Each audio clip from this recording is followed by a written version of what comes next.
Hello, everybody. I'm Oak Norton, and I am joined on this webinar with by Natalie Klein, who is a member of the Utah State School Board, and Monica Wilbur, who is also a concerned parent like myself, and she helps run the website higherground.org, which is something you should check out later. We wanted to get together and discuss something that has passed into law here in Utah this past session. It's HB 348 participation waiver amendments. And so welcome, Natalie and Monica. Thank you. Thanks, Oak. Yeah, and just so viewers are aware, Monica is experiencing some paranormal webcam issues. And so if her webcam suddenly goes out, she's not being translated or something. It's just a technological issue. So with that said, let's get to it. I'm going to share my screen, and we're going to start off looking at the bill itself. And so, which one of you would like to start off? We had Representative Cheryl Acton and Senator Mike Kennedy were the chief sponsors of this bill. And Natalie or Monica, who wants to jump in and kind of explain just a little about the bill, and we'll go through the text. Why don't you go ahead, Monica? Okay, so HB 348 basically clarifies how a student can refrain from participation in any aspect of school that violates that student's or the student's parents' religious belief or right of conscience. And the previous iteration of this code, which is 53G 10205, the refraining from participation due to conscience or religious belief was limited to curriculum and to activities. And so 348 expands that scope and allows a student and a student's parents to exercise their rights of conscience fully, according to Article 1, Section 4 of the state constitution, which says that the rights of conscience shall never be infringed. And so we think this is wonderful. Another thing that HB 348 also does is it makes sure that the school can no longer be the arbiter of a student's conscience. And so before, in the previous code, the school could actually deny a student the ability to waive participation in an activity that violated their conscience. And 348 says that if the school offers an alternative activity or an alternative assignment or anything of that nature, that the school must offer something that does not violate their conscience. They cannot deny a student that ability to exercise the right to not participate due to a right of conscience or religious belief. So the other beautiful thing is that it extends it from just secondary students to all K through 12 students. That is great. So let me jump back up here to the top. Why did Representative Acton and Senator Kennedy run this bill? What was going on that it was supposed to fix? Well, like Monica said, the previous code, in spite of what the state constitution says as far as rights of conscience shall never be infringed, the previous code put qualifiers on that and parameters so that the schools could, when a parent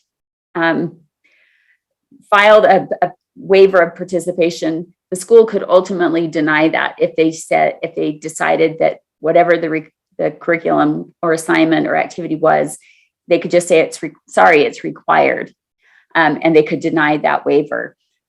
Also, there's a problem with the old way because the waiver usually comes after the issue has already surfaced or happened. A student's been in a class and they've had their rights violated, and now they're submitting a waiver of participation after the fact, like signing up for flood insurance after your house already flooded, right? The damage is done. And so this new bill puts protections in place for students in the moment and gives them the ability to refrain from participating in the moment. So they could sit and not participate, or they could leave the classroom and go to the office and call up their parent. And then this bill, as passed, requires the school to contact the parent. In that way, there's a check on the student so that they don't use this frivolously just to get out of an assignment. But it does give them the protection, so they're no longer a captive audience in that classroom that is abusing that their authority, knowingly or unknowingly. And the great thing is that it doesn't condemn a teacher; it just protects a student. So it's not going to interfere with the flow of the class. It's going to, because the student is not interjecting themselves, they're just simply refraining from participating. And so it doesn't disrupt the class. But the student is still protected, and the parent is the check on the student. It helps the schools be accountable to the parents, so that it creates that transparency that parents have been wanting so much, so that as soon as there's a problem, as long as the student makes it known to their parent, then there can be an immediate response from the school to handle that situation in a way that is that satisfies the parent. Yeah. So, like, one of the things that stood out to me in what you were just talking about is Utah, and I don't know how many other states have this. I want to say there's actually a federal law that uses the same language, and Utah copied from it years ago, but it's been too long since I went looking for that, if I found it or not. In Utah, at least, we have a law that clearly states parents have a, quote, fundamental liberty interest in the education of their children. So essentially what this is doing is just emphasizing that, yeah, parents, you have that fundamental liberty interest. And if you or your children have an issue with something going on in school, the school is not primary. The school is secondary. It's a support to the parents. And so if they're not educating your children in the facts and the things that they should be teaching, then you don't have to participate in that. I mean, it just makes total sense to me to say, protect the right of conscience. That is not what the school is all about. And I know we'll get into some examples in a little bit, but I just wanted to emphasize that, to me, this is just putting the ball back in the parents' court and saying, we're here as a support to you, not to replace you, not to change your children's beliefs. Correct. Okay, awesome. Well, let's take a look at the bill text here. So there's kind of like two parts to this. And so this part 1, 53G 10203, just for those that are looking at this code for the first time, and maybe you've never looked at the Utah Code website, when a bill is run, text that is plain text is what the bill or what the law already says.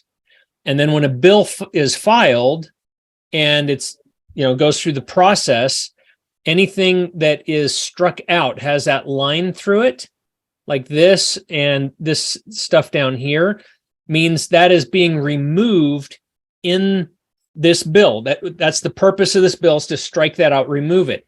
And anything that is underlined is being added into the bill as new text. And so as we go down, you'll see strikeouts that's being removed and underlines that's being added to existing law, or when it's underlined, it's actually creating new code. So which one of you wants to talk about this first part here? Natalie, do you want to go ahead? Oh, sure. So 203, 53G 10203, expressions of belief for discretionary time, that's only in this bill because it used to be, because the old code for the section that this bill amends coupled them together, because one, it's like two sides of the same coin, right? You have the the piece of code 203 here at the top that protects a student's right to express their beliefs. But the other side of the coin, which is section 53G 10205 that we're going to get to here in a minute, the waivers of participation, is a student's right to refrain from participating. Instead of expression, it's not expressing, not participating, not being compelled or coerced to do something that goes against their conscience. So Okay. they're both important. They were coupled together. This bill, HB 348, decoupled them so that they're not, so that they can be standalone pieces of code. Okay, so what does this 205 section here do? There's a block here struck out at the top and just replaced with this new code. I don't think we necessarily need to go into great depth on this, but we should touch on like the specific things that are added and how it influences what's happening. Right. Go ahead, Monica. Okay, so really what you have there, that stricken portion, it was just rewritten to be more coherent with the new focus of 348, which was to recognize the student's right to refrain from participation in any aspect of school. Again, that violates a religious belief or right of conscience of the student. And then if you want to go down to about lines 61 through 67 there, these are the regulations on the state. So it puts restrictions on how a school may treat a student due to a religious belief or right of conscience refrain from participation.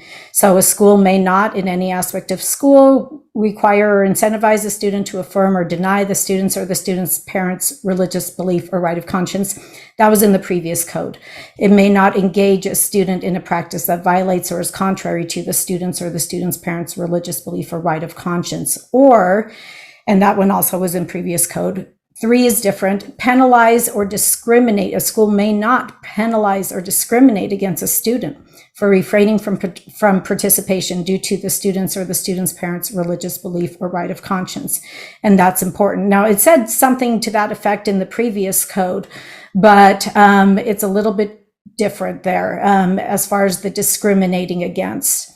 And then it changes here too. When a student refrains from participating due to a religious belief or a right of conscience, the school shall promptly notify the student's parent. That was in previous code, but this is different. The school may offer an alternative that does not violate the student's or the student's parents' religious belief or right of conscience, meaning they can, but they don't necessarily have to. If they find it like to be an extra burden on the teacher to have to create a new lesson plan or a new assignment or a new assessment, then they don't have to. They can simply create like a did not participate score for that particular aspect. As a former teacher, I used to do that all the time for kids with extenuating circumstances, like they were sick or they had, for instance, maybe a death in the family that complicated their participation in school. So that shouldn't be any problem for the teachers. There shouldn't be any problem for the schools. And then they may not require, oh, and by the way, the alternative again, that is being offered cannot, if they do offer one, it cannot violate the student's or the student's parents' religious belief or right of conscience. And that's super, super important. Which is different than the previous one, right? Because the way it was written previously, it required the school to offer an alternative. But it didn't say that the alternative had to not violate their conscience. Right. And so it put the school or the parent and the student in a predicament. As long as the school fulfilled that requirement to offer an alternative, the parent and student were still stuck, even if it violated their conscience. Right. It said the school had to could offer something that still achieves the secular objectives of the assignment, which may be the very thing that violates the student's conscience. So that's important. And then finally, this is key on line 75 and 76. The school may not require the student or the student's parent to explain, defend or justify the student's or the student's parents' religious belief or right of conscience.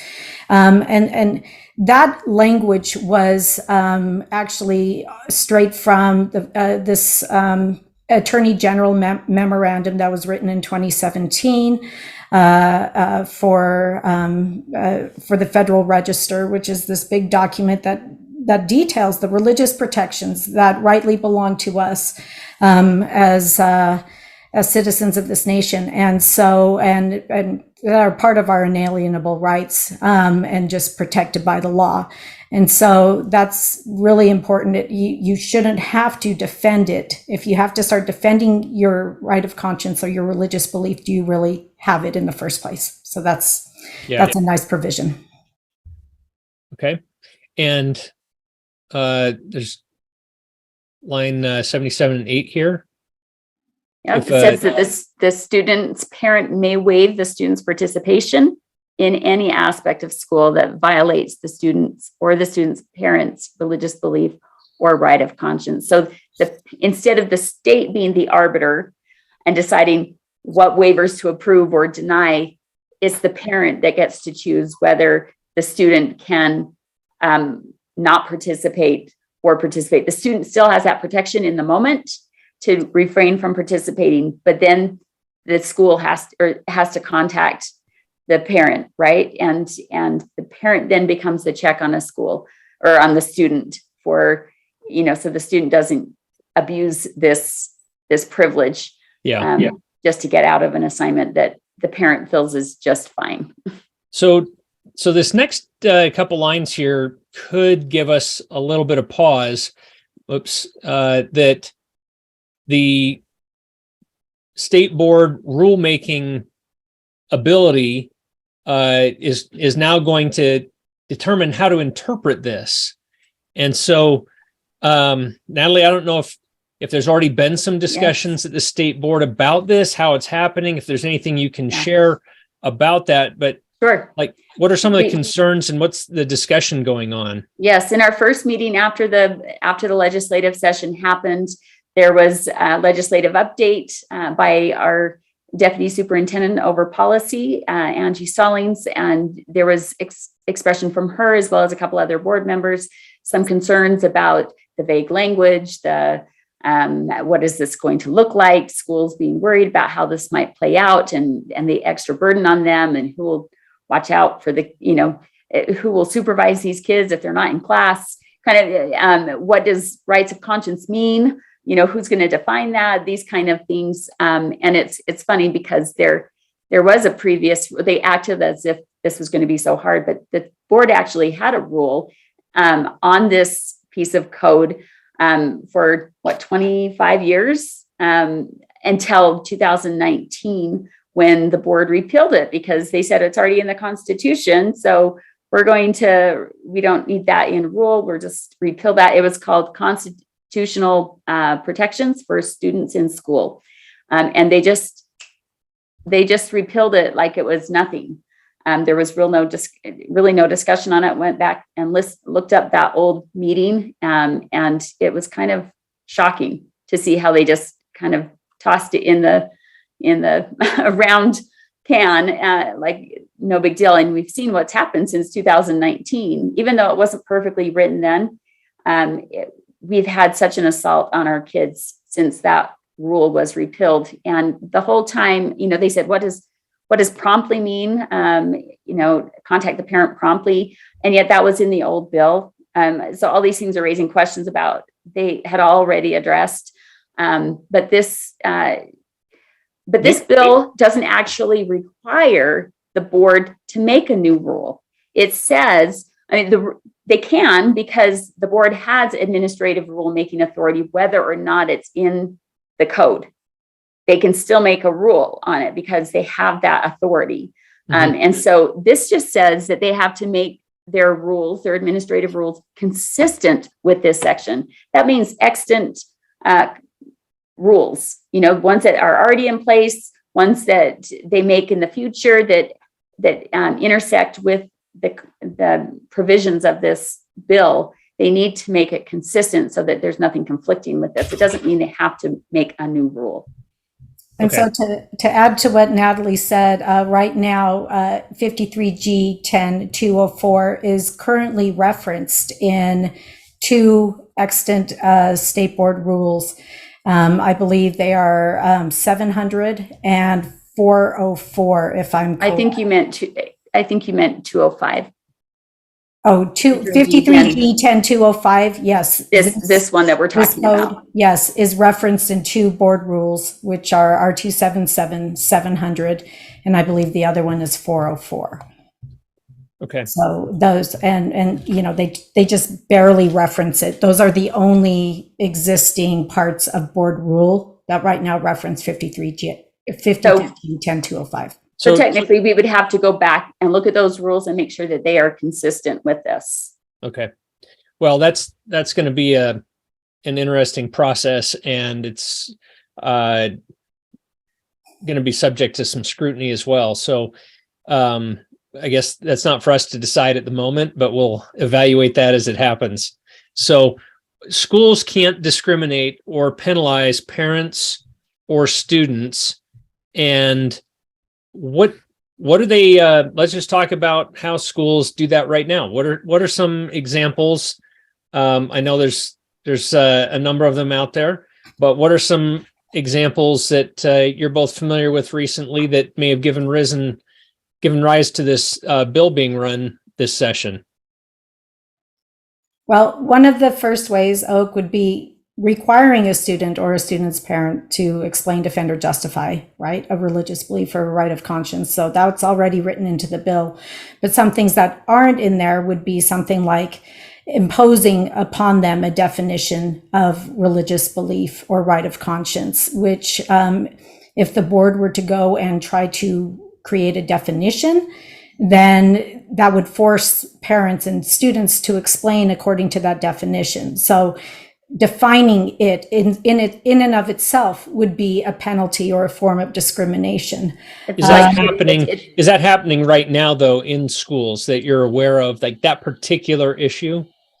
We've known of people who've been asked to explain themselves, like when they bring up this situation, when they have a right of conscience issue, they are asked to explain it. They're asked to actually defend it to the district. It's like putting them on trial just because they want to protect their right of conscience. Yeah. So that's an issue. Also influencing or interfering with a student who's trying to not participate. And we've heard of cases of that too, where a teacher will kind of guilt trip a student for not participating. And so or for a student who's hesitant to be an active participant in it. And so, and again, this teacher may have in their mind just this idea that, well, I want everybody to participate. This is a class activity. But in doing so, they put the student in a very awkward position. So it's already really hard for students to speak up or stand out in that way because kids just want to blend in, right? So if a student actually has the courage to refrain or to say something, that should be honored, and that child should not be stigmatized or vilified or manipulated into participating, right? So it's just we need to respect. You're exactly right, and we've seen in the recent 2 or 3 weeks a situation here in Utah where a teacher gave an assignment and tried to tell the students what to believe about a topic that I'm pretty sure at least half the homes in that classroom wouldn't have agreed with. Right. And so it does happen. And it is the rare student, especially like middle school, elementary school. Right. These students are so impressionable. And one of the things I think about a lot is like when our kids were little and we would send them to school, we'd always say, okay, have a great day at school. Now listen to your teacher and do what she says. And it took us time to realize, holy cow, we are programming our kids that their teacher is the authority, not us.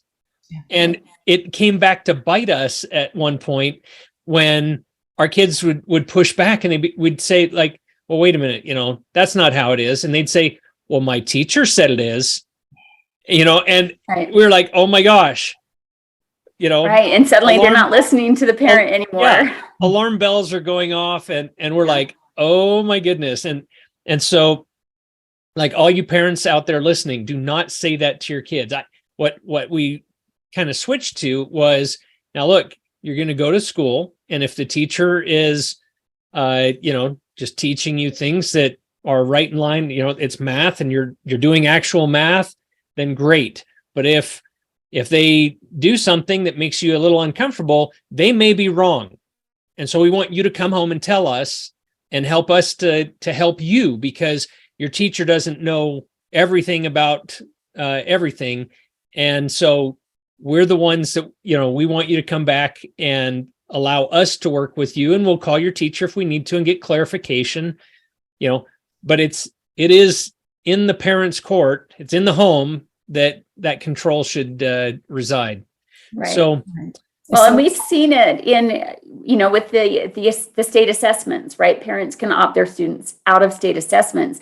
And yet, even when they have opted them out and signed the form, right, we still have teachers that try to incentivize in some way the child to take the test, whether through actual incentives or by threatening or intimidating in some way that the student is going to have negative repercussions for not participating, so that the child will go along with it, right? So I know lots of stories on that, including my own daughter, who their school bought pizza for the kids that would take the test, and the assistant director of the school waved pizza in front of my daughter's nose because she was opted out, and said, "Are you sure you don't want to go take the test?" And, which is against board rule in Utah. You can't incentivize. The only incentive you can give is an academic incentive, meaning like extra credit, but you cannot dock a grade, and you cannot use non-academic incentives to get kids to take the assessments. So, but cancel culture is so huge right now in our society that even adults have a hard time standing up in defense of their rights of conscience. And so if a child has the courage to do so, the schools need to back down and allow the parent to intervene in behalf of the child, and help work with the parent, can work with the school to come up with a way forward that satisfies all parties involved. But it's in the parent's court at that point. The schools really don't have to do anything. According to this bill, it's just a hands-off. Let the parent and the student figure out what they want to do and respect that. So how do we sort of help parents understand, you just explained kind of like what the bill says, what the right of conscience is. What should parents take away from this, and how do they express this to their children so the kids can go to school, even if they're like a kindergartner? 12th graders are one thing, by that point they're older, they're technically, some of them are technically legally adults, but they're still students in the system, and it is, like you said, it is hard for a student to assert themselves in front of the face of authority. And so in spite of schools trying to teach them to do that against their parents at times, how do parents teach their kids to take advantage of this, so that when they do go to school and something comes up, they just know, like, what should I do? What would you tell your kids? Well, I've got kids still in school, Oak, and we've had instances arise where they've been facing these very awkward situations where they're torn between, standing out and sticking up for their consciences. One thing I've just started telling my kids is, obviously they don't check their consciences at the door of the school. They that's something they have with them always. And so if they see something, if that still small voice right within them says, this does not feel right. And maybe with little kids, it's harder to put words to that feeling. Older kids usually know what doesn't feel right. But if for them to know that they are protected by the law, that they can just stand up and say, I need to be excused to the office. And, and that the teacher should recognize that as a sign of, okay, give them a hall pass, give them something to go to the office and make the call. Just knowing that you will be there to listen to them, and to be there to take that call when it comes in, that's really important. And when your student calls and says, Mom, I don't feel good about this. Can you talk to the school? Yeah, I'll talk to the school. And I'll say, this is my son does not feel comfortable. My daughter doesn't feel good about this assignment or whatever is going on. And then at that point, there's language in code that says that the state should respect, protect, and further the interests of the parent. So the school should be saying, what can we do to respect, protect, and further your interests at that point? Like, what do you want us to do? Well, keep him there in the office. I'll come and get him, or send her back to class in 20 minutes, or whatever feels right to the parent and that they've discussed with their student. But that's always been our right to do, no matter what. But now we have code that backs it up, which is really, really nice. Yeah. So what happens if like a teacher doesn't respect that student's desire to like, I need to go to the office, and they're like, well, wait, we're just right in the middle of something really important. Sit down and let's finish this.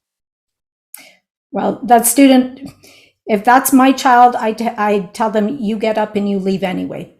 They can't place hands on you. They can't touch you. The school can't touch you. And just as if you had a medical emergency, you're not going to raise your hand and, until you're blue in the face and you pass out, right? You're going to get up and do something.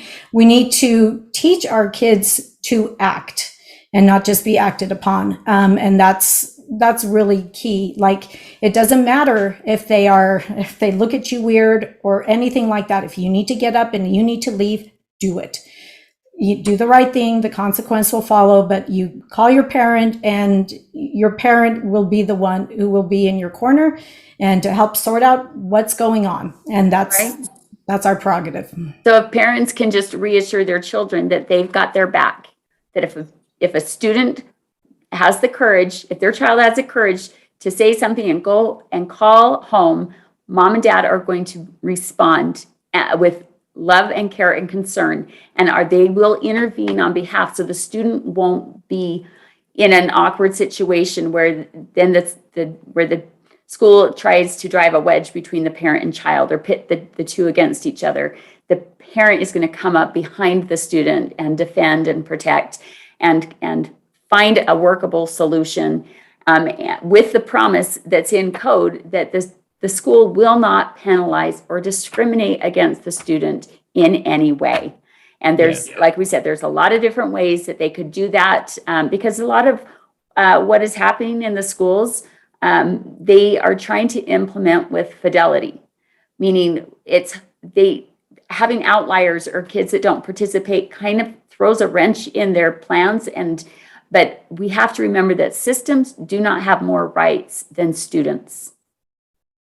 The system is just a machine. It doesn't have rights. The student, the individual, has rights that must be protected, even if it causes some inconvenience for the system.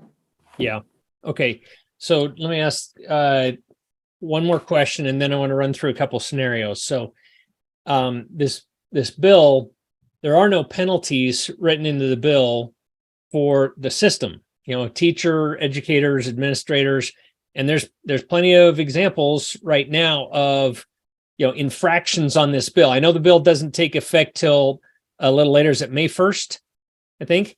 I believe so. So, I mean, there'd be plenty of infractions in the past. This is correcting some of those. So let's say May 1st hits, somebody walks into school, something happens, their rights are not respected per this bill. What happens? Like, there's no penalty to the school or teacher if they don't respect that. So I think this is where it comes down to parents, right? Parents have for a long time ceded their authority to the school or to the so-called experts. And I don't believe that the schools are going to make a big deal over this bill and let parents, I don't think they'll be proactive in letting parents know about this, because they may see it as an inconvenience for them, even though it's very much a hands-off. It doesn't change what the school is doing. It doesn't require anything of them other than to respect the parent's wishes, right? And to contact the parent if a student refrains from participating. So it's up to the parents to know what their rights are, and to educate their student on how to protect their rights of conscience and religious belief, so that the school then has to respond to the parents according to the language of the bill.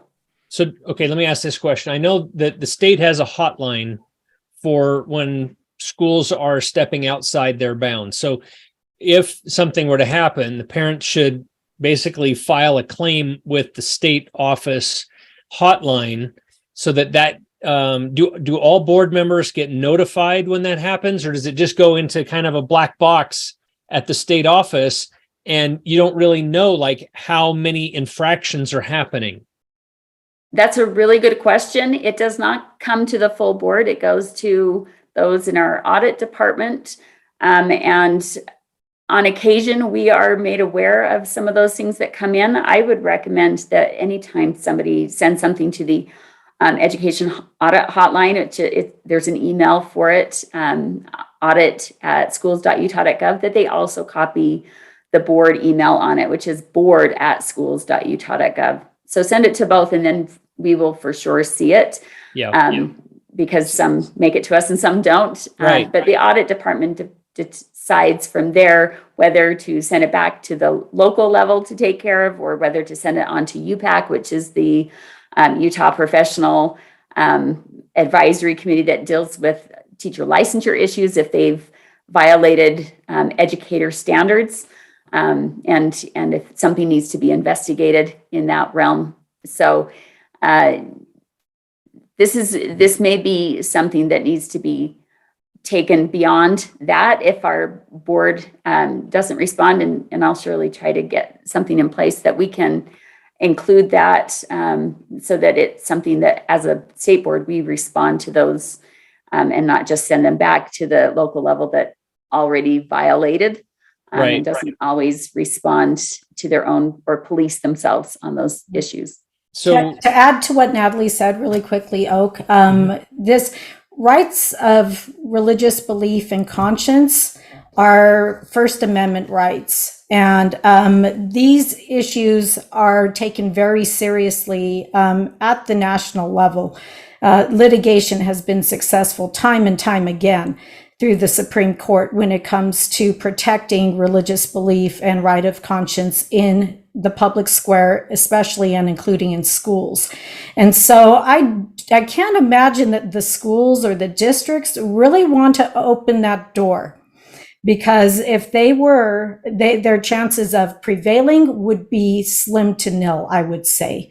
And so this is something, this is a bigger issue than just, I don't know, than something that's preferential. This is like a foundational right. And we feel very strongly that this is the bill that helps preserve and strengthen that right at the state level.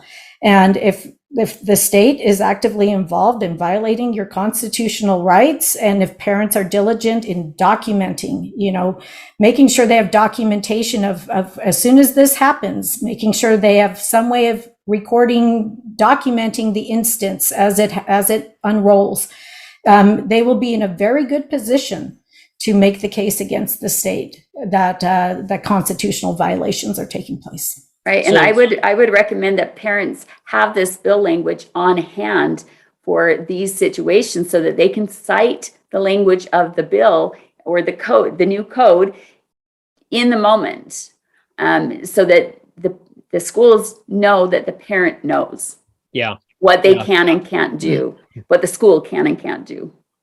That's a great point. One thing I was going to suggest to the board member here present is maybe, and I don't know if this happens somewhere, but it seems like if there's infractions rolling in on that audit line, there ought to be like a monthly roll up to the board that just says, we had this many infractions last month, and maybe it even details it by code section, like there was a 205 or, whatever.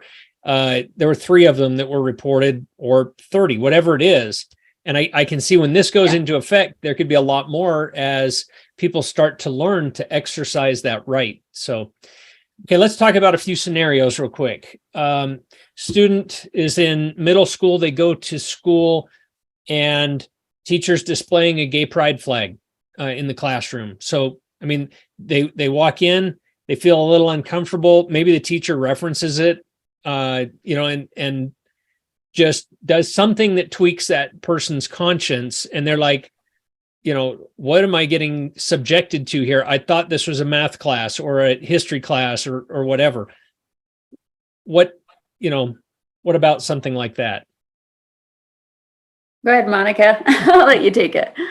I think in a situation like that, that's viable. Let's put it this way: if the teacher were to unfurl a big picture of Jesus Christ, which I wouldn't personally have any problem with, but you can imagine that there would be other students in there. For instance, if you profess a religion that is outside of Christianity, I imagine those students would have a problem with that. And if those students did, it would be well within their rights to say, I cannot, feel good about participating in this classroom, particularly because of this display.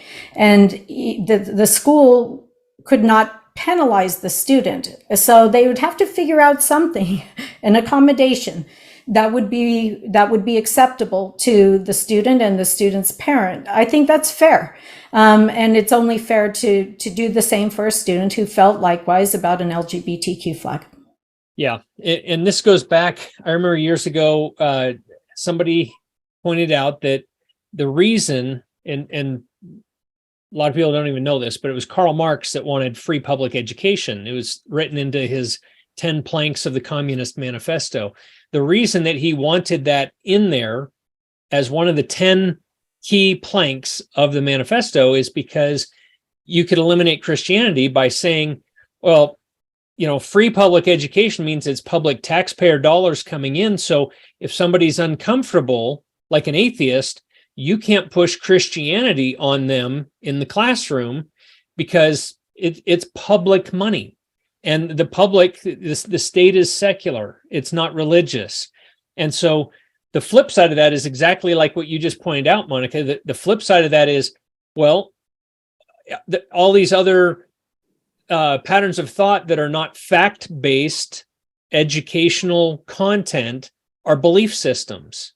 So if you believe a certain thing, and that's not really part of the curriculum that is fact-based, that should be taught in a secular public school.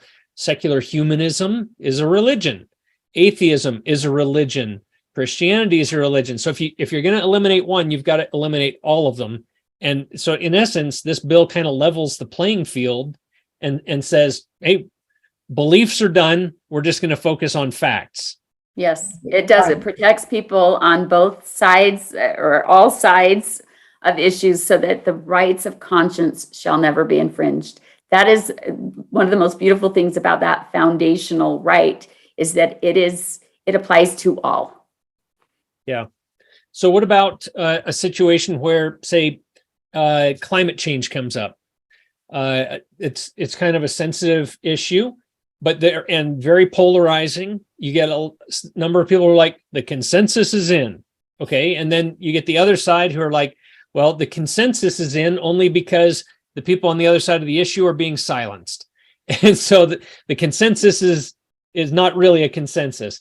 Right. So climate change comes up, the teacher starts to make comments like, well, there is only one right answer to this essay that you have to write, which happened recently. And so now the student feels uncomfortable about that. And so according to this bill, the teacher just has to basically say, okay, I'll give you a different assignment, right? Is that how that would work? Right. They can offer another assignment that doesn't violate the conscience of the student or the student's parent, correct? And does this mean that we won't have robust debate about other issues in schools? No, it just means that it has to be done in a way that respects all the other beliefs in the room and doesn't try to force one opinion on students. So it helps neutralize what could otherwise be a hostile learning environment, so that it is it's a place of respect for all. Okay. Well, and we could go through 100 different scenarios, but I think those two are probably sufficient, unless you have like a one that you want to bring up. But it just seems like, you've got the one sort of religious aspect, and then the just what if it's a sensitive topic and it makes you uncomfortable. I think as long as parents are aware of the law and they know what their rights are, they're going to be able to kind of navigate this a little better. So I'll bring up another example. Okay. In the Senate, on the Senate floor, when this bill came forward, the minority, is it the minority whip? Is that what they call them in the Senate? Stood up and asked the bill sponsor, Senator Kennedy, if this bill would require students to say the Pledge of Allegiance, because she obviously had concerns about students being forced to say the pledge. And he said, no, not at all. Like if there's a lot of students in our schools that come from other countries and that don't have the same belief system, and no, they shouldn't be required.